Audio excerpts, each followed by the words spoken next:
Bom dia, bom dia. Sejam todos bem-vindos, sejam todas bem-vindas. Vamos começar aqui nossa live. Deixa eu só organizar aqui uma questão que me... Ok, tá certo. Agora já alinhei. Desculpe-me aqui a bagunça que eu fiz, mas já está alinhado. Sejam todos bem-vindos, sejam todas bem-vindas. Hoje, domingo, dia 1º de agosto. Então vamos seguir aqui com o nosso estudo do Livro dos Espíritos. Hoje nós conversaremos sobre a conclusão número 7 aqui do Livro dos Espíritos. Nós já falamos sobre as 6 outras conclusões e hoje conversaremos sobre a conclusão número 7. Eu disse em outras lives que nas conclusões anteriores, e nessa não vai ser diferente, Kardec sempre chama a atenção para a questão dos adversários da ideia espírita. Ele chama a atenção para aqueles que contradizem ou contrapõem-se à doutrina espírita, ao pensamento espírita. Então Kardec faz aqui, nessa conclusão número 7, algumas observações sobre isso. Antes disso, antes de começarmos, eu vejo aqui uma mensagem da Omara, uma amiga de Araxá, dizendo que a sua mãe, a nossa amiga Dona Marlene, né, lá da Casa do Caminho de Araxá, desencarnou essa semana. Então, Omara, vai aqui nossos sentimentos, nosso abraço, rogando a Deus que a abençoe e abençoe a sua mãe nesse retorno à pátria espiritual e abençoe a vocês da família que aqui ficam, seguindo os passos dela, seguindo com o trabalho bonito que ela fazia junto à Casa do Caminho, lá na cidade de Araxá, e naquele trabalho do Hospital das Bonecas, né? Então, que Deus abençoe a você e abençoe a sua mãe nesse retorno à pátria espiritual. Sigamos com o nosso estudo.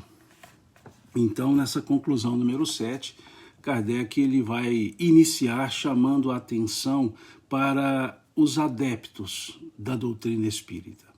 Então ele diz aqui, logo já no primeiro parágrafo, na primeira frase, ele diz assim: o espiritismo se apresenta sob 3 aspectos distintos: o das manifestações, o dos princípios de filosofia e de moral que delas decorrem, e o da aplicação desses princípios. Bom, vamos dar uma parada aqui nessa primeira frase. Ele nos dizendo, então, que a doutrina espírita se nos apresenta sobre 3 aspectos: das manifestações, dos efeitos filosóficos e morais advindos dessas manifestações e da aplicação desses efeitos, desses princípios na vida, no dia a dia. Aqui é onde se coloca genericamente que a doutrina espírita tem um tríplice aspecto. E eu gosto sempre de chamar a atenção, quando se fala desse tríplice aspecto da doutrina espírita, que dizem ciência, filosofia e religião, eu gosto de chamar a atenção, primeiro, para o aspecto de que esses 3 princípios, ciência, filosofia e religião, não são cartesianos. Ou seja, não é ciência mais filosofia mais religião. Não são fatores somados. Quando se fala no tríplice aspecto, fala-se em um tríplice aspecto que se fundem. Então, a doutrina espírita não tem um viés científico, não tem um viés moral ou filosófico, não tem um viés religioso. Ela é a tríade, ela apresenta-se sempre pelo aspecto desse triádico, né? Dessa ciência filosófica moral, dessa filosofia científica moral, dessa moral filosófica científica, dessa moral científico-filosófica. Perceberam? Não são elementos separados, somados. São elementos conjuntos. É conjunto. Então nunca se fala de espiritismo sem os três aspectos envolvidos. Perceberam? Então, nesse sentido, quando se coloca ciência, filosofia e religião, não é num sentido cartesiano. Um outro ponto que eu gosto de chamar a atenção é para a expressão religião. Para a expressão religião. Kardec utiliza o termo moral, consequências morais. Ele não usa consequências religiosas, porque há que se tomar um cuidado, que Kardec também tomou, e lá no livro Obras Póstumas, ele traz isso de forma mais caracterizada, quando ele diz que o Espiritismo é uma religião e, ao mesmo tempo, não é uma religião. E aí ele explica se tem por religião uma instituição com regras sacerdotais, com paramentos, com hierarquias, com culto e ritualísticas, o Espiritismo não é religião. Mas se entende por religião uma reflexão moral de relação com o Criador, o Espiritismo é uma religião. Então, por isso é que Kardec utiliza muito o aspecto, ou a palavra, a expressão moral. Então, ele usa muito essa característica, ciência com características filosóficas e consequências morais. Então, por isso é que Kardec gosta de deixar claro esse sentido, que o aspecto religioso colocado nesse triádico é de cunho moral, é de cunho comportamental, não é de cunho ritualístico, não é de cunho paramental, não é de cunho hierárquico, em outras palavras, não é de cunho institucional. É de cunho pura e simplesmente reflexivo moral. Então é por isso que é importante nós percebermos esse triádico, né, esse aspecto tríade da doutrina espírita. Então diz Kardec que ele assim se nos apresenta sobre esses três aspectos diferentes. O das manifestações, o dos princípios filosóficos e morais advindos dessas manifestações, e da aplicação desses princípios. Bom, depois ele segue dizendo, daí 3 classes, ou melhor dizendo, diz ele, 3 graus de adeptos. 3 graus. Quando ele usa a palavra classe, pode se colocar separadamente. Mas ele diz aqui, ou melhor, 3 graus. Quando se fala em grau, se fala também em gradação. Então, quando o Kardec coloca aqui, ou melhor, 3 graus de adeptos, ele deixa claro o aspecto gradativo. O aspecto gradativo. Então ele diz, primeiro, os que creem nas manifestações e se limitam a constatá-las. Para esses, o Espiritismo é uma ciência experimental. O que Kardec diz aqui? Esse primeiro grau, veja, esse primeiro grau, ele chama que são os experimentadores. São aqueles que se ligam à doutrina espírita pura e simplesmente pelo aspecto fenomenológico. Fenomenológico. Aproximam-se dos fenômenos espirituais. Olham mais o aspecto, ou olham quase que exclusivamente, o aspecto mediúnico, das manifestações mediúnicas. Para essas pessoas, o Espiritismo se resume a manifestações dos Espíritos. Essas pessoas se aproximam pura e simplesmente para ver o lado apenas de manifestação dos Espíritos. Então Kardec diz que para essas pessoas, para esse grau, é uma ciência experimental. se limitam a experiências, Provar, não provar, provocá-las, não provocá-las.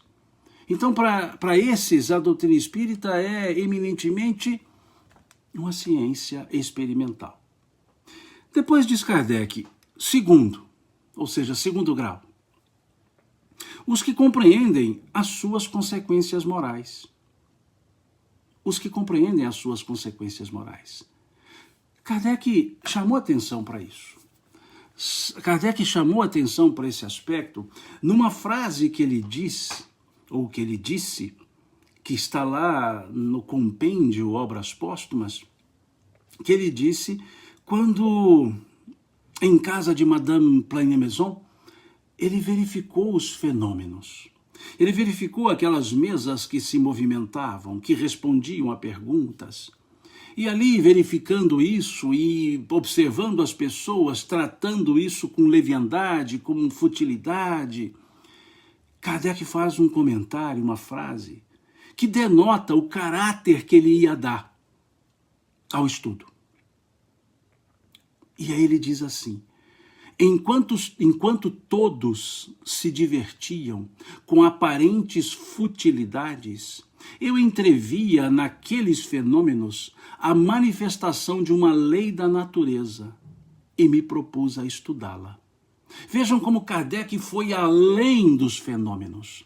Veja como Kardec foi além das manifestações. Vejam como Kardec foi além das brincadeiras. Veja ele dizendo, enquanto todos se divertiam com aparentes futilidades.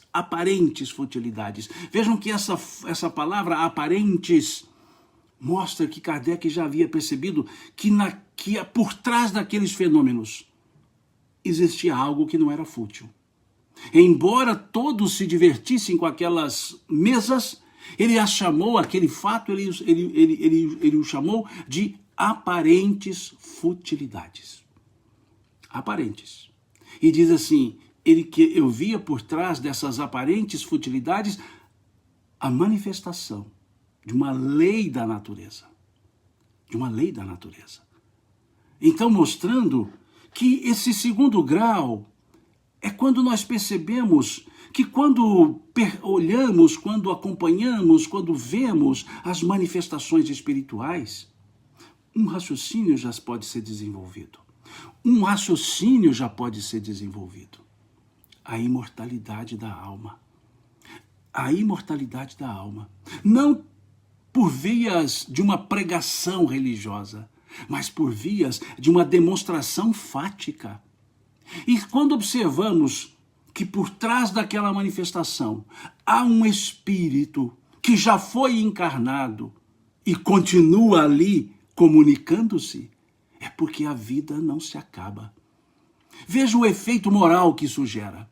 Veja como nós olhamos o correr da vida com olhos diferentes, a partir de um fenômeno que é agradável aos olhos, estranho aos olhos, muitas vezes, um fenômeno muitas vezes chamados de paranormal, mas são normais, mas que nesses fenômenos, ou por meio desses fenômenos, nós podemos perceber a imortalidade da alma. E percebendo a imortalidade da alma, a demonstração viva da imortalidade da alma, nós mudamos nosso comportamento. Porque entendemos que a vida não é mais só esse pedacinho terreno, que a vida continua e que a vida era antes, ou seja, a vida é uma só. Uma vida que não se acaba. Isso é o efeito moral. Isso é o compreender as consequências morais. É fazer essas reflexões. Segundo grau, segundo adepto, segundo tipo, segundo nível. E depois, diz ele aqui, terceiro, os que praticam, vejam, os que praticam ou se esforçam por praticar essa moral.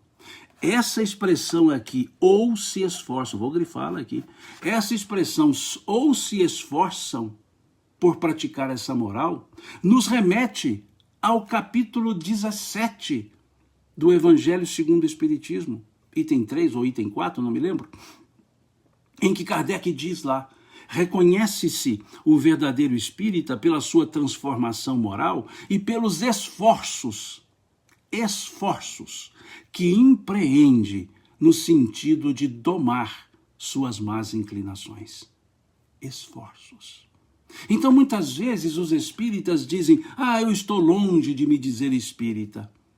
Em outras palavras, estão dizendo: eu estou longe de me esforçar. Porque Kardec não caracterizou o espírita por ter se transformado, mas por esforçar-se para se transformar. Pelo esforço diário, pelo esforço cotidiano, pela vontade de querer se melhorar, que muitas vezes tropeçamos, caímos, erramos, mas volta a vontade, o esforço de não mais errar. Desculpamo-nos, levantamo-nos e seguimos em frente. Kardec não concitou-nos a perfeição.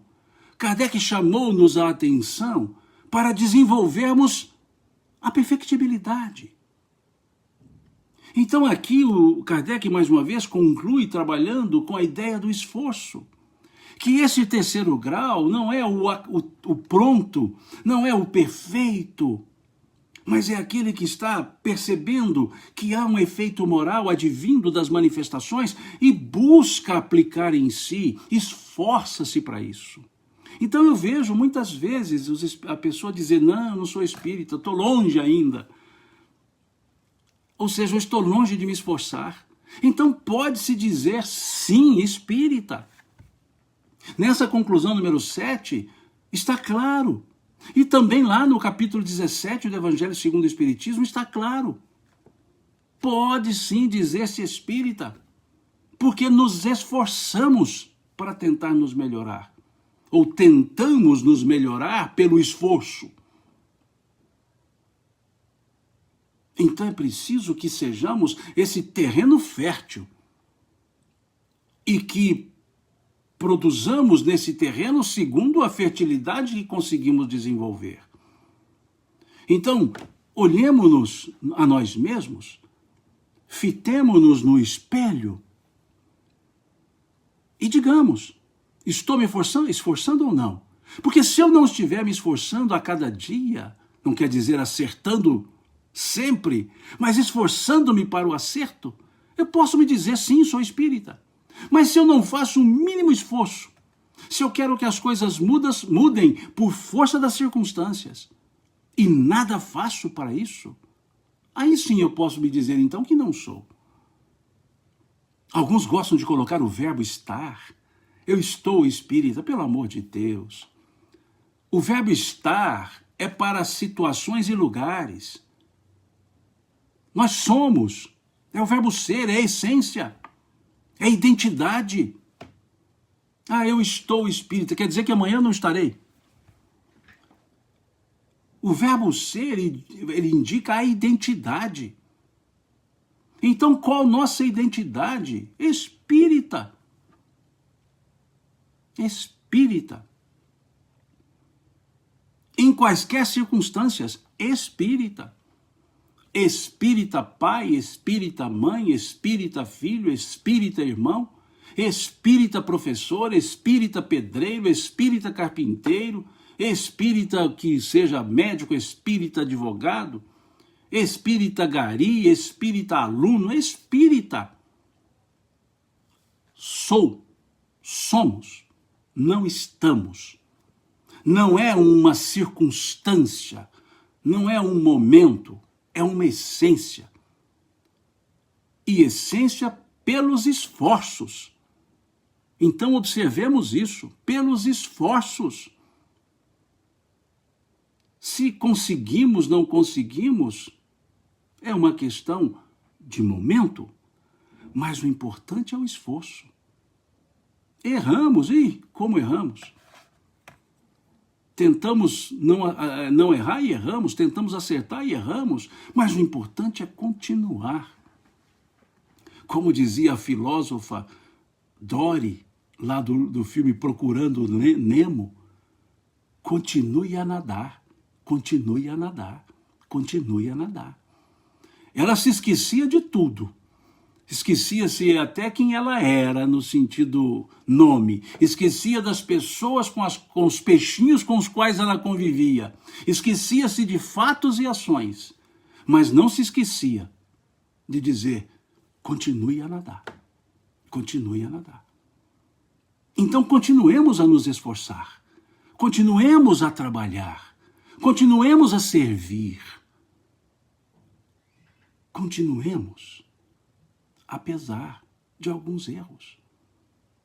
Na letra da música do samba, levanta, sacode a poeira, dá volta por cima. Esse é o sentido que está aqui. Vejamos a frase, os que praticam ou se esforçam por praticar essa moral. Não cabe no aspecto espírita não praticante. Não tem como não ser praticante. É importante, porque a doutrina espírita não tem rito. Ela não tem rito, não tem ritual. Se ela não tem rito, não tem ritual, ela não tem prática ritualística para dizer, eu sou, mas não pratico o rito. Não existe rito. Então a única prática espírita é o esforço para se melhorar, é o esforço para se aperfeiçoar. Então só há essa prática. Então se eu me esforço, não tem como dizer não praticante. Posso não conseguir o êxito, mas o esforço, a vontade de recomeçar, estando sempre presente, nos dá essa condição. Então não há como dizer espírita não praticante. Que prática a doutrina espírita nos pede, senão esse esforço? Então se eu digo espírita não praticante, eu estou me dizendo não espírita, porque não estou me esforçando para nada. Entenderam isso? Em outras religiões ou ideias religiosas que têm práticas ritualísticas, pode até dizer que não é praticante, porque não participa das práticas. Um espírita é obrigado a ir ao centro espírita? Não. É obrigado, indo ao centro espírita, tomar passe? Não. É obrigado a frequentar o centro espírita? Não. Não. Não há essa obrigatoriedade. Porque não é um rito, não é um ritual. Ir à casa espírita não é um ritual que eu preciso ir pelo menos uma vez por semana. Não. Ir à casa espírita é uma busca de convivência para aprendizados. É o aprender coletivamente. O passe não é um ritual. Quer dizer, todas as vezes que eu vou a uma reunião, a uma palestra no centro espírita, eu preciso tomar passe, receber o passe? Lógico que não. O passe é algo aplicável quando se há necessidade. É esse o aspecto. É esse o aspecto. Então, não tragamos, não coloquemos na doutrina espírita aquilo que não é dela. Não confundamos movimentos dos espíritas com a própria doutrina. Perceberam? É esse o sentido. Então, muitos entendem isso, que ir ao centro é como aquela obrigatoriedade de algumas religiões de ir ao culto, à missa, como se fosse uma obrigação semanal, né? Hebdomadária. Não. Não. O nosso contato com o Criador é de dentro para fora. Não são as práticas exteriores. É esse o sentido do esforço. Então posso me dizer, sim, desde que eu esteja me esforçando dentro desses princípios para o meu melhoramento. Se eu trago as ideias que aprendi para uma tentativa de prática diária. Percebem? É esse o sentido. Eu vejo aqui vários comentários no Instagram, desculpe, não estou conseguindo respondê-los ou lê-los, porque está passando muito rápido aqui no Instagram. No Facebook eu mal consigo ver, porque acaba sendo uma frase só, uma pessoa por vez, aí passa rápido, eu não consigo. Mas, mesmo não comentando aqui no Instagram ou aqui no Facebook, me desculpem, né? Fiquem à vontade, continuem fazendo os comentários. E vamos seguir aqui com a frase, com a leitura. E aí segue Kardec. Seja qual for o ponto de vista, científico ou moral, sobre o qual considerem esses estranhos fenômenos, todos compreendem que eles constituem uma ordem inteiramente nova de ideias que surge, cujas consequências têm como resultado uma profunda modificação no estado da humanidade. Modificação que só pode operar-se no sentido do bem e que também é fácil de compreender. Olha aqui, que frase assim, suave. Até foge um pouco ao estilo de Kardec, que é sempre contundente. Uma frase suave, veja, cujas consequências têm como resultado uma profunda modificação no estado da humanidade. Modificação que só pode operar-se no sentido do bem, o que também é fácil de compreender. A doutrina espírita é fácil de ser compreendida. É fácil. Ela não é acroática, né? Ou seja, ela não traz palavras difíceis para serem entendidas. Ela não traz termos difíceis. Apenas um detalhe, que é uma escrita, principalmente a obra kardeciana, é uma escrita do século XIX, então traz características de construções verbais, né, de construção de frases, né, o vernáculo e a gramática, muito bem construída, por sinal, característica daquelas falas do século XIX. E mesmo já com traduções e adequações semânticas, guarda essa riqueza gramatical. É isso só. Fora isso, a doutrina espírita é de fácil entendimento, porque ela fala da realidade. Ela fala de uma realidade vivenciada por todos nós. Ela fala de fatos reais e não fatos imaginados ou imaginários. Então é de fácil compreensão. O que vem ao encontro do que Jesus havia dito quando ele falou: graças te dou, ó meu Pai, que escondestes tais ensinos dos doutos e revelaste-os aos simples e humildes. Os doutos que se aproximam do pensamento espírita ficam lá na primeira ordem, no primeiro grau. Ficam só nas manifestações. Ficam só tentando explicar as manifestações. Fazer tratados e mais tratados. Mas aquele que vem com olhos da simplicidade, da humildade, da simplicidade que seja, percebe elementos mais sutis, elementos que falam à alma, que falam ao coração. É interessante. O Espírito Erasto chama isso. Ele faz uma análise baseada até mesmo na fala de Jesus a Tomé. Não que ele cite a fala de Jesus a Tomé. Lá no Livro dos Médiuns, o Espírito Erasto, lá no capítulo 20, ele vai chamar a atenção para isso. Daqueles que entendem o pensamento espírita sem necessidade da fenomenologia. Que é mais ou menos o que Jesus havia dito para Tomé. Quando Tomé toca-lhe as feridas, e ali naquele momento que ele toca Jesus já depois da crucifixão, que ele toca, aí ele fala: Senhor. E aí Jesus vira-se para ele e fala: acreditaste, porque viste-me e tocaste-me. Bem-aventurados os que acreditam sem nada ver ou tocar. Então, é esse o sentido. A doutrina espírita é simples para entendimento. Não precisamos de demonstrações fáticas da existência dos espíritos para termos a certeza da existência dos espíritos. Porque ela é natural. Porque ela é de fácil acesso e de fácil entendimento.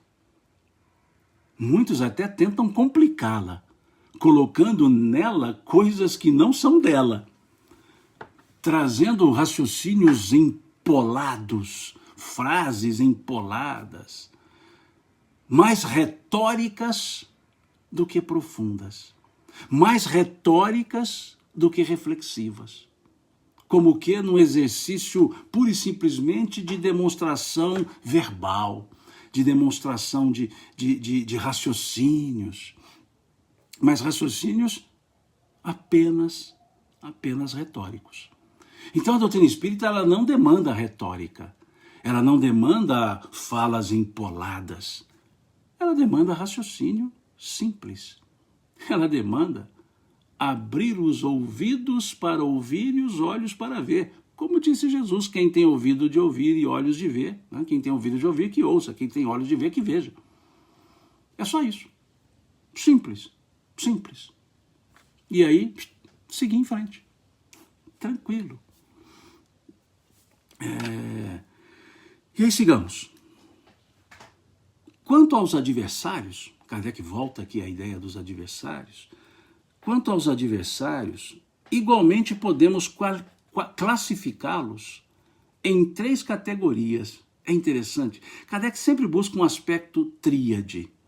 Então veja o que ele diz aqui. Quanto aos adversários, igualmente podemos qualificá-los em 3 categorias. A dos que negam sistematicamente tudo o que é novo, ou deles não venha, e que falam sem conhecimento de causa. Vejam, a dos que negam sistematicamente tudo que é novo ou que deles não venha e que falam sem conhecimento de causa. A essa classe pertencem todos os que nada admitem fora do que possa ser testemunhado pelos sentidos materiais. Materiais é o que estou dizendo aqui. Nada viram, nada querem ver e ainda menos aprofundar. Eu vou até, só uma licencinha. Eu vou usar aqui até o marca-texto, não vou nem grifar não. Essa parte aqui eu gostei. Veja, nada viram, nada querem ver e ainda menos aprofundar. Vou passar o marca-texto aqui agora. Desculpe, mas isso aqui é um estudo que nós estamos fazendo. Então tem coisas que eu estou vendo aqui, marcando agora, tá? Isso aqui não é um estudo que eu fiquei montando para a gente fazer como se fosse palestra. Isso aqui é um bate-papo, né? Vocês escrevendo e eu falando, mas é um bate-papo. Então há coisas que eu estou lendo aqui que eu quero passar o marca-texto, né? Como aqui, ó, em diversos outros momentos, ó, põe o marca-texto sim. Porque quando eu ponho o marca-texto é porque chama mais atenção. E aí dentro do marca-texto eu vou lá e ainda faço algumas observações a lápis, né? Escrevendo. Então aqui eu achei interessante essa primeira classe. Nada viram, nada querem ver e ainda menos aprofundar. Nós vemos isso até dentro do meio espírita. Principalmente essa última expressão, ainda menos aprofundar. Nós temos muitos que falam, mas aprofundar não querem. E seguem. Ficariam mesmo aborrecidos se vissem as coisas muito claramente, temerosos de serem forçados a admitir que não têm razão. Para eles, o espiritismo é uma quimera, uma loucura, uma utopia. Não existe. Eis tudo. São os incrédulos obstinados. Ao lado desses podem colocar-se os que não se dignaram dar aos fatos a mínima atenção, nem sequer por desencargo de consciência, a fim de poderem dizer: quis ver e nada vi. Não compreendem que seja preciso muito mais do que meia hora para se darem conta de toda uma ciência. De toda uma ciência. Aqui, eu chamo a atenção, vou até escrever aqui agora, eu chamo a atenção para vocês olharem o Livro dos Médiuns, capítulo 3. Então, vamos botar aqui, LMCP3. Só para depois eu não esquecer quando voltar nesse assunto um dia. Mas vejam, lá no Livro dos Médiuns, capítulo 3, há uma pergunta que Kardec faz, salvo engano, ao Espírito São Luís. Ele pergunta assim, é lícito, é justo, é lícito tentar convencer o incrédulo obstinado? É lícito tentar convencer o incrédulo obstinado? E o Espírito responde a Kardec: depende da natureza da incredulidade. Aquele que não está convencido pelos fatos e pela razão, a incredulidade é uma prova pela qual deverá passar. Deixai-o por conta da providência, que encontrará meios de trazê-lo à vossa causa. E de antes, as almas de bom ânimo, que são em número muito maior do que imaginais. Vejam essa frase, essa resposta. Eu já li há muito tempo e tão forte ela é que eu a gravei. Ficou memorizada de tão forte que essa frase é. Porque muitas vezes nós queremos ficar lidando com a incredulidade obstinada, os chamados incrédulos por sistema. Na linguagem mineira, ficamos batendo em ferro frio. Mineiro diz assim: não adianta bater em ferro frio, nós o dizemos assim aqui em Minas. Ficar batendo em ferro frio, dar murro em ponta de faca. São os ditados mineiros, né? Bater em ferro frio, ele não se transforma. Então aqui, na verdade, se fosse um Kardec mineiro, ele diria: não adianta bater em ferro frio. E muitas vezes nós ficamos com essas questões. E quando assim entramos, ou quando nesse meio entramos de tentar convencer as pessoas, principalmente os incrédulos obstinados, nós entramos para as discussões estéreis. Como falou Cristo, nós entramos para o fermento dos fariseus, as discussões sem sentidos. Então Kardec coloca como um primeiro tipo, né, uma primeira categoria de adversário, esses incrédulos por sistema. Esses incrédulos por sistema. E depois ele vem para o segundo tipo de adversário, a segunda classe, né, dos adversários. A dos que, sabendo muito bem o que pensar da realidade dos fatos, os combatem, todavia, por motivos de interesse pessoal. Para estes, o espiritismo existe, mas temem as suas consequências, atacam-no como a um inimigo. São aquelas pessoas que concordam, que sabem que o espiritismo está dizendo é verdade, mas por questões pessoais, por questões de posição, por questões religiosas, combatem, sabendo que estão combatendo o que é verdade, mas combatem. Aí utilizam também a retórica combativa. Embora saibam da verdade, presenciam os fatos, continuam combatendo. Por questões de comodidade, por questões de posição religiosa, por questões de interesses pessoais. Então Kardec também elenca esse tipo de adversário, esse combatente. E depois ele coloca a terceira categoria, a dos que acham na moral espírita uma censura severa demais aos seus atos e às suas tendências. Tomado a sério, o espiritismo os embaçaria. Não o rejeitam, nem o aprovam, preferem fechar os olhos. São aqueles que não querem mudar as condutas. Aí preferem não saber. Preferem, embora concordem, dizem assim: não, mas eu não estou nesse momento. E preferem não saber. Não deixa de ser um tipo de adversário. E aí Kardec faz agora um resumo. Os primeiros, ou seja, os que negam sistematicamente, os primeiros são movidos pelo orgulho e pela presunção. Os segundos, os que negam por interesse pessoal, são movidos pela ambição. E os terceiros, pelo egoísmo. Olha como Kardec resume bem isso aí. Dizendo: os primeiros são movidos pelo orgulho e pela presunção. Os segundos pela ambição. Os terceiros pelo egoísmo. Forte, né?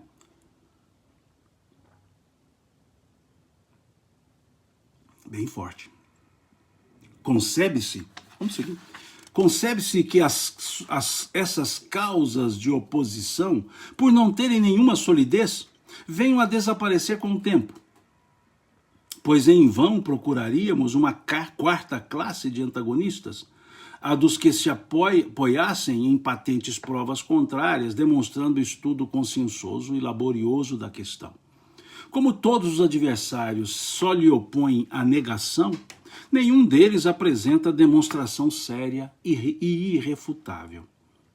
Seria exigir demais da natureza humana acreditar que ela pudesse transformar-se subitamente por força das ideias espíritas. Vejam, não há transformação súbita, da noite para o dia, do dia para a noite. É um processo. A ação que elas exercem não é certamente a mesma, nem do mesmo grau, em todos os que as professam.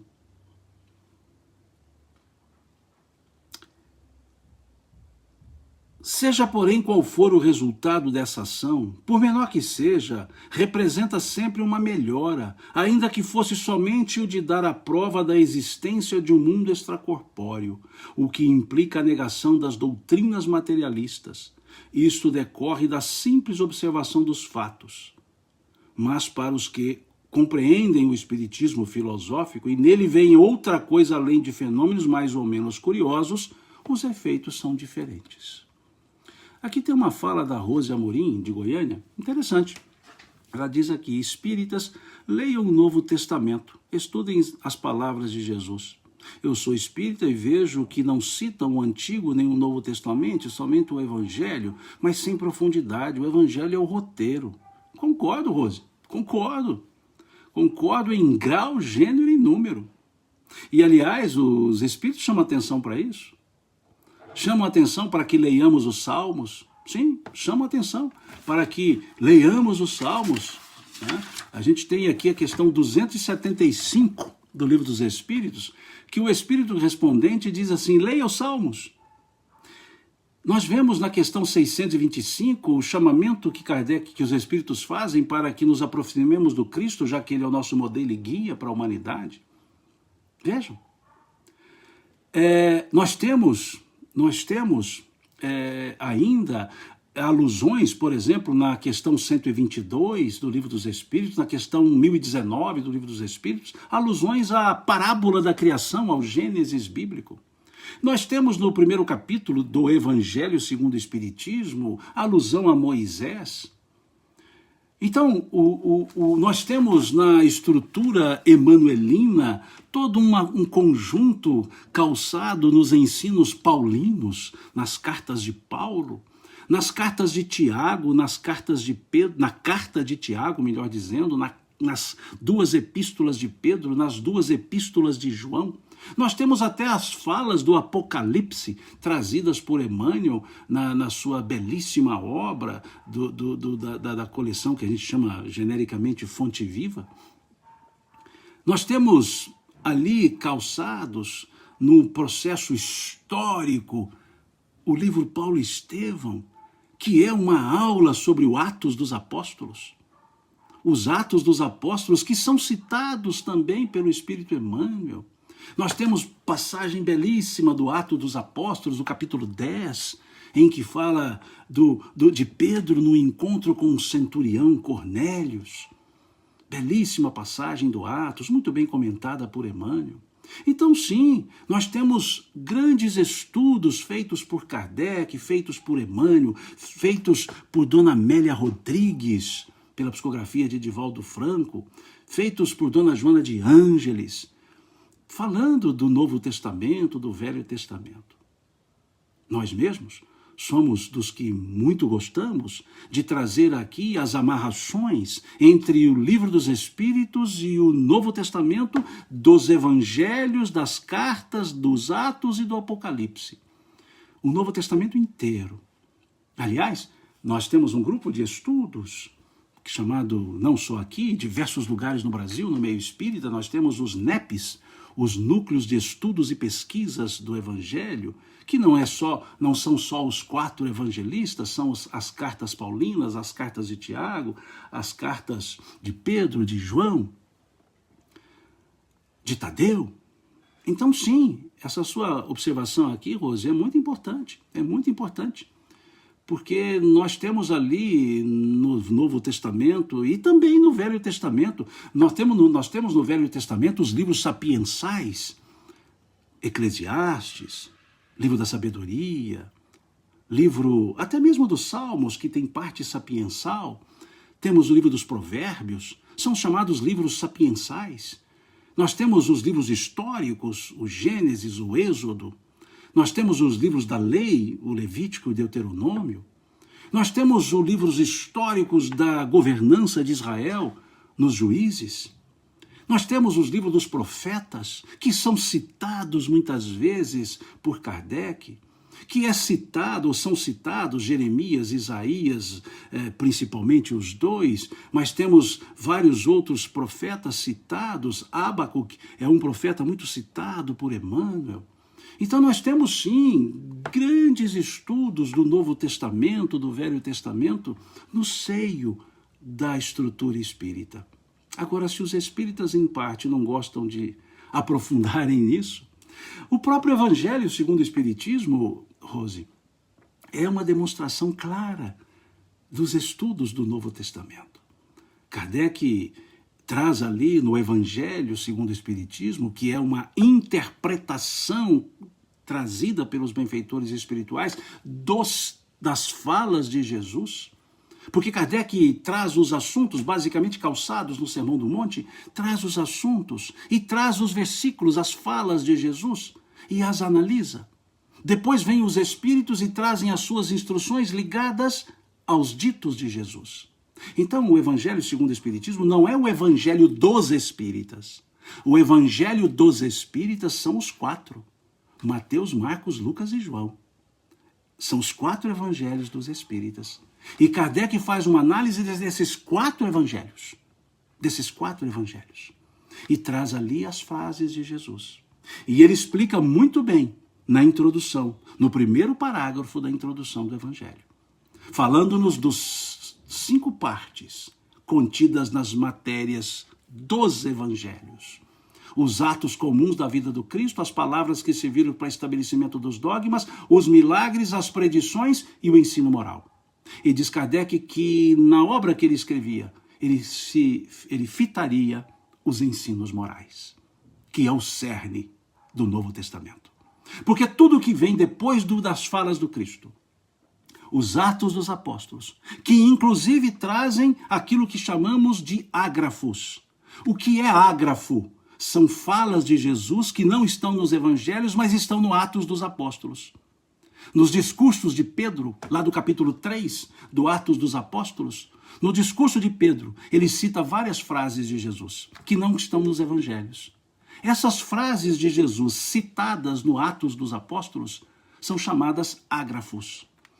Então nós temos diversos ágrafos, diversos ensinos de Jesus no Atos dos Apóstolos. As próprias ações dos apóstolos, em especial Paulo e Pedro, que são o cerne do Atos dos Apóstolos. As cartas de Paulo referem-se a Jesus. A carta de Tiago refere-se a Jesus, as epístolas de Pedro referem-se a Jesus, as epístolas de João referem-se a Jesus, a epístola de Judas, o Tadeu, refere-se a Jesus. Ou seja, todo o Novo Testamento calça-se nos Evangelhos, ou calça-se nas falas de Jesus, nos atos de Jesus. E o Apocalipse é aquela revelação, é uma forma velada de revelação, que João diz que foi elevado aos céus pelo Mestre. Até ele, o Apocalipse, está ligado a Jesus. Então, quando falamos Evangelhos, estamos nos referindo genericamente ao Novo Testamento como um todo. E há um aspecto belíssimo. Jesus nunca se afastou do Velho Testamento, a não ser para mostrar pontos que não eram mais aplicáveis. Por isso, no capítulo 5 do Evangelho de Mateus, no capítulo 6 também, e até no capítulo 7, que são os 3 capítulos que tratam do Sermão do Monte, Jesus faz alusão àquilo da lei antiga que deveria ser repensado, quando ele dizia, ouviste o que foi dito aos antigos. Por exemplo, ouviste o que foi dito, amarás o teu próximo e aborrecerás o teu inimigo, lá no capítulo 5 de Mateus. Depois ele dizia, eu porém vos digo, amai os vossos inimigos. Então ele trazia algumas vezes o Velho Testamento para mudar algum entendimento. Mas na maioria das vezes, como vemos no capítulo 10 do Evangelho de João, ele trazia os Velhos Testamento, principalmente os Salmos, ele trazia com maestria. Ele trazia os profetas com maestria. Então, essa é a estrutura. E o Espiritismo não se afasta disso. Alguns espíritas preferem caminhar com outra forma, mas o Espiritismo segue piamente essas ideias trazidas por Jesus. Então, muito boa a sua fala, Rose, sobre essa questão aqui, muito, muito apropriada. E desculpe-me ter aberto um parêntese aqui para falar um pouco sobre essas questões, né? Desculpe-me por ter aberto esse parêntese aqui, tá? Mas eu acho importante, vez ou outra, a gente tratar esse assunto. Eu estou aqui subindo as mensagens aqui, eu que acabei parado numa só e vi que tem várias outras mensagens, né? Então, deixa eu voltar aqui. E voltando, então, à nossa leitura, deixa eu ir lá de novo, acabei fechando o livro sem perceber. Deixa eu ir lá de novo na conclusão número 7, que nós estamos estudando. E segue Kardec dizendo: o primeiro efeito, e o mais geral, consiste em desenvolver o sentimento religioso naquele, mesmo não sendo materialista, é indiferente às questões espirituais. Então aqui, Kardec vai dizer que até por os materialistas desenvolve um certo espírito religioso. Daí lhe vem o desprezo pela morte. Não dizemos o desejo de morrer, longe disso, pois o espírita defenderá sua vida como qualquer outro, mas uma indiferença que o leva a aceitar sem queixa nem pesar uma morte inevitável, como coisa mais de alegrar do que de temer, pela certeza do estado que lhe sobrevirá. Essa frase aqui, essa parte aqui é interessante. Kardec dizendo que um dos efeitos é esse não ter medo da morte, mas ao mesmo tempo ele diz, não é desprezar, porque ele diz aqui, deve-se tentar manter a vida física, sim, porque é o nosso estágio evolutivo, nosso estágio no processo de evolução, mas ele chama atenção para como lidar. Então a relação, a forma de lidar com esse elemento, que é um elemento determinado para a vida material, para a vida orgânica, ou seja, a morte dos seres orgânicos, aprende a lidar melhor com essa questão. Depois ele diz, esse é o primeiro efeito, saber lidar com esses elementos. Depois ele diz, o segundo efeito, quase tão geral quanto o primeiro, é a resignação nas vicissitudes da vida. Resignação não quer dizer aceitação, acomodação. Aceitação sim, acomodação não. O resignar quer dizer compreender situações que ainda não podem ser resolvidas, e buscar, no momento certo, a forma de resolvê-las. Então ele diz, o Espiritismo dá a ver as coisas de tão alto, faz a vida terrena perder 3/4 partes de sua importância, que o homem não se aflige tanto com as tribulações que a acompanham. Daí, mais coragem nas aflições, mais moderação nos desejos. Olha que força isso aí. Daí, mais coragem nas aflições, ok, mais moderação nos desejos. Porque muitas vezes nós transformamos desejos em necessidades, e nesse caso são necessidades fictícias. Então, muitas vezes, moderar esses desejos. E ele segue, daí também a aversão à ideia de abreviar os dias da existência, pois a ciência espírita ensina que pelo suicídio sempre se perde o que se poderia ganhar. Olha que frase, que força, que força. Mostrando que pelo suicídio se perde o que se poderia, o que se queria ganhar. Essa frase aqui eu pus amarelinha, mas eu vou passar também a lapiseira. Eu já passei o marca-texto, mas agora eu vou passar a lapiseira ainda e vou fazer uma seta ainda indicando. Vejam, se perde o que se queria ganhar. Força demais. A certeza de um futuro que depende de nós tornar venturoso. A possibilidade de estabelecermos relações com os seres que nos são caros oferecem ao espírita suprema consolação. Seu horizonte se alarga ao infinito, graças ao espetáculo incessante que ele tem da vida de além-túmulo, cujas misteriosas profundezas lhe é possível sondar. Olha que coisa forte! E ele encerra no último parágrafo. O terceiro efeito é o de estimular no homem a indulgência para com os defeitos alheios. Lá da questão 886 do Livro dos Espíritos. Cumpre, porém, ressaltar que o princípio egoísta e tudo que dele decorre são o que há de mais tenaz no homem e, por conseguinte, o mais difícil de extirpar. Muitas pessoas fazem sacrifícios com muito gosto, contando que nada custem e de nada se privem. O dinheiro ainda exerce sobre a maioria dos homens uma atração irresistível, e bem poucos compreendem a palavra supérfluo quando se trata de suas pessoas. Por isso mesmo, a abnegação da personalidade é o sinal mais eminente de progresso.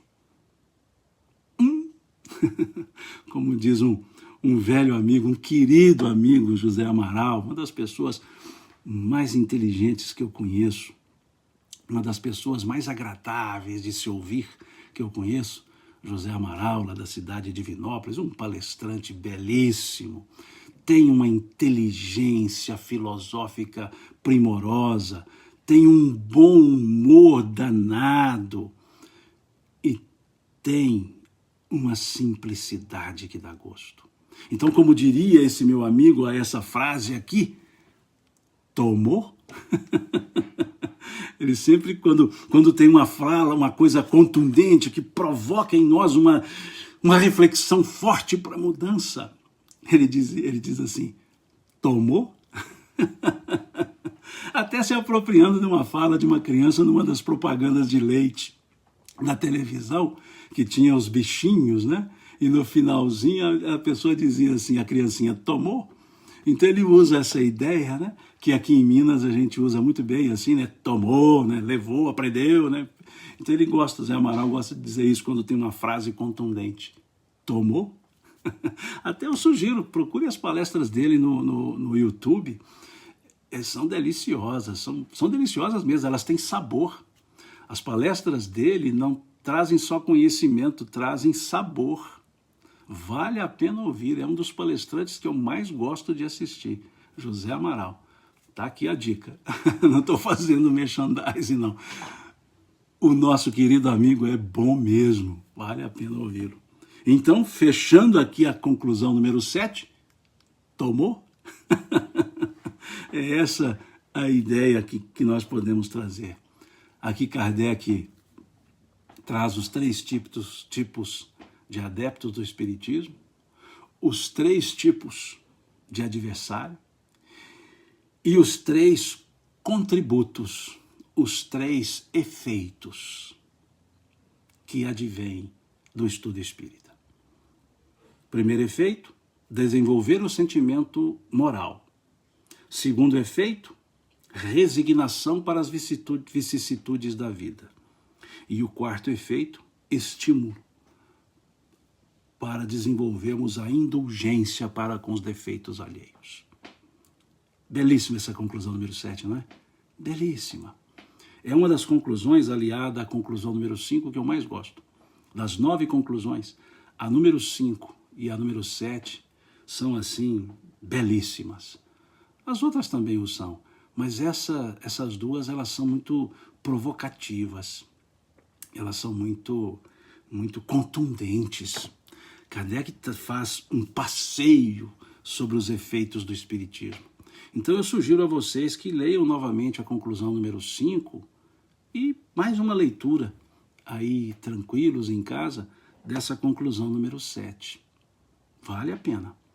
E depois seguimos no nosso próximo encontro, né, domingo que vem, às 10 horas, vamos para a conclusão número 8 e talvez a conclusão número 9, acho que não, acho que vai ser só a 8 mesmo. Por isso eu disse a vocês, quando encerramos o estudo das questões do Livro dos Espíritos, que era fundamental estudar as conclusões. E poucas pessoas, quando leem o Livro dos Espíritos, estudam as conclusões. Poucas pessoas. E vejam quantos ensinos, quantas reflexões Kardec nos proporciona nessas conclusões. 9 conclusões. Ok? Fica aqui, então, o meu agradecimento por vocês participarem do estudo de hoje. Muito obrigado mesmo por esse companheirismo, né? Mais de um ano, né? Quase que um ano e meio, já tem um ano e meio que nós estamos aqui conversando todos os domingos, antes até as quartas-feiras também, né? Às quartas e aos domingos, agora só aos domingos, conversando sobre o Livro dos Espíritos, sobre os ensinos dos Espíritos. E creio que em mais 2 domingos nós encerramos, sim, o estudo do Livro dos Espíritos, né? Acho que mais 2 encontros, em 2 encontros, né? Nós encerraremos isso. Então, esse estudo. Então, muito obrigado a vocês. Desejo a todos vocês, para a família de vocês, um ótimo domingo, uma ótima semana, abençoada semana, que todos sejamos amparados, que todos sejamos protegidos pelo nosso Senhor, por Deus, e sejamos guiados pelo ensino de Jesus, nosso Mestre, o Cristo de Deus, e que os benfeitores espirituais nos envolvam todos os dias, inspirando-nos nos nossos atos, escolhas e escolhas. Deus lhes pague pela companhia, Deus lhes pague pela atenção, Deus lhes pague pelo carinho. Fiquem com Deus e até domingo que vem, se Deus quiser.